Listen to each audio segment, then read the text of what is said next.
মৃত ব্যক্তিকে স্বপ্নে দেখলে তাকে আমরা যে অবস্থায় দেখি তা কতটুকু সত্য, এবং শয়তান কি মৃত ব্যক্তির রূপ ধারণ করতে পারে?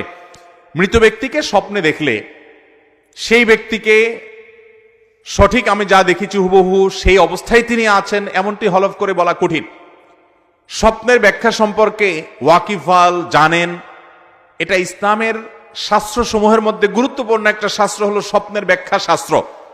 স্বপ্নের ব্যাখ্যা নবী করিম সাল্লাল্লাহু আলাইহি ওয়াসাল্লাম বলেছেন, কিয়ামতের আগে ঈমানদারদের সত্য স্বপ্নের পরিমাণ অনেক বেশি হবে এবং দুনিয়াতে আর নবী রাসূল আসবে না, নবুয়তের ধারা নাই, কিন্তু ঈমানদারদের ভালো স্বপ্নগুলো এগুলো নবুয়তের একটা অংশ, এগুলো নবুয়তের একটা, যেই স্বপ্ন আপনার কাছে মনে হবে এটা ব্যাখ্যা সাপেক্ষ এবং এটা অনেক সুসংবাদ বহন করছে, ভালো কিছু ইন্ডিকেট করছে, স্বপ্নের ব্যাখ্যা বোঝা মানুষ এগুলো বলতে পারে। দুঃখজনক, স্বপ্নের ব্যাখ্যার এই শাস্ত্রটি আজ